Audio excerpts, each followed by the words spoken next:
RTV app వార్తల్ని క్షణాల్లో చదివే అవకాశం ఉంటుంది. ఒక న్యూస్ పేపర్, ఒక టెలివిజన్ ఛానల్ మీ చేతుల్లో ఎప్పుడు ఉంటాయి. యాంత్రిక జీవితం, హడావుడి జీవితం, ఎవరి లైఫ్ స్టైల్ వారిది. అయితే తల్లిదండ్రులు తరచూ గొడవ పడుతున్నారని వారించాడు ఆ బాలుడు.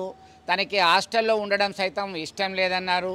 ఈ మధ్యకాలంలో ఎందుకు మీరు గొడవ పడుతున్నారని చెప్పేసి వాదించాడు. మీరు ఇంకోసారి గొడవ పడనని చెప్పి ఒక లేఖ రాయండి అని చెప్పి కోరాడు ఆ బాలుడు. అయితే కేవలం తండ్రి, తల్లిది, తనది ఇద్దరిది సంతకం పెట్టారు.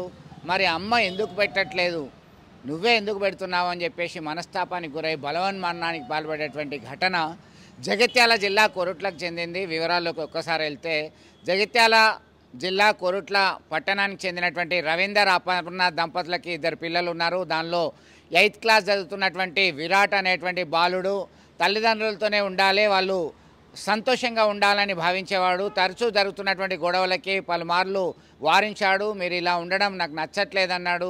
ఈ క్రమంలో మీరు ఇకపైన గొడవ పడము అని ఒక లేఖ రాయాలని చెప్పి కోరడం జరిగింది. దీనికి తండ్రి ఒప్పుకున్నాడు, సంతకం చేశాడు. తల్లి సంతకం సైతం అతనే చేసే క్రమంలో మీరెందుకు చేస్తున్నారు డాడీ, నాకు ఉండాలని లేదు అంటూ గదిలోకి వెళ్ళి తలుపులు బిడాయించుకున్నాడు. బలవన్మరణానికి పాల్పడ్డాడు. ఈ ఘటన కాస్త విషాదాన్ని నింపింది. ఇంత ఘాతకానికి పాల్పడతాడని ఊహించలేదని తల్లి రోధిస్తూ చెప్తున్నటువంటి పరిస్థితి. బంధువులు, మిత్రులు అందరూ ఒక్కసారిగా షాక్కు గురయ్యారు.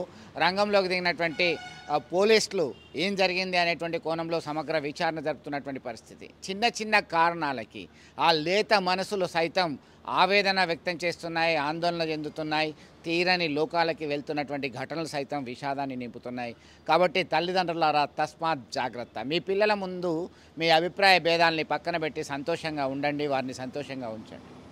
కొరుట్లలో ఈ సంఘటన చాలా దురదృష్టకరం. నా మిత్రుడు రవి, ఆ కుటుంబంలో ఇప్పుడు వాళ్ళ కొడుకు విరాట్, ఆ కుటుంబం నాకు దాదాపుగా 6-7 ఇయర్స్ నుంచి నాకు దగ్గరగా ఉన్నారు. ఆ పిల్లల్ని కూడా చూస్తూ ఉంటారు. చాలా సెన్సిటివ్ ఫెల్లో. ఆ పిల్లలకు వాళ్ళ తల్లిదండ్రులు అంటే చాలా ఇష్టం.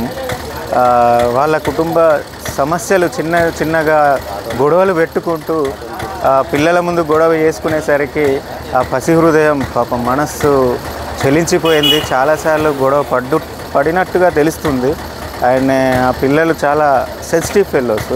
ఆ విరాట్ అబ్బాయి నాకు బాగా తెలుసు. ఇప్పుడు 8th క్లాస్ 7th క్లాస్ చదువుతున్నట్టున్నది. తనను హాస్టల్లో వేసినా కూడా తల్లిదండ్రులు ఇష్టమని చూపించి నేను హాస్టల్లో ఉండా అని చెప్పి వచ్చిర్రు. ఆ అబ్బాయి నేను చదువా మీతోటే ఉంటా అని పాపం చాలా కష్టంగా వాళ్ళ కుటుంబంలో ఈ బాధ వర్ణనాతీతం అండి. తల్లిదండ్రులు కంపల్సరీ మనం ఇప్పుడున్న ప్రస్తుతము తల్లిదండ్రులు చాలా ఆలోచించుకోవాల్సిన విషయం. మనం ఎన్నో సమస్యలలో బిజీ అవుతూ ఉంటాము. తల్లిదండ్రులు పిల్లలతోటి అటాచ్మెంట్ పెంచుకుంటేనే మనకు భవిష్యత్తు, వాళ్ళకు మంచి భవిష్యత్తు ఇచ్చినట్టు అవుతాము. మానసికంగా వాళ్ళ బాధ పెట్టి వాళ్ళకు అసలు సమస్య అర్థం కాకుండా జీవితాన్ని అందించద్దు. ఇది దురదృష్టకరం. తల్లిదండ్రులు ఖచ్చితంగా ఆలోచించాలి. ఆ అబ్బాయి చాలా సెన్సిటివ్ ఫీల్లో. ఇలాంటి వెంటనే వెళ్ళి హ్యాంగ్ చేసుకోవడం అనేది షాక్కి గురి చేస్తున్నాం. చాలా బాధపడుతున్నాం. మరిన్ని వీడియోస్ కోసం ఛానల్ ని సబ్స్క్రైబ్ చేయండి. లేటెస్ట్ అప్డేట్స్ కోసం వాట్సాప్ ఛానల్ ని ఫాలో చేయండి. అండ్ లింక్ డిస్క్రిప్షన్ లో ఉంది.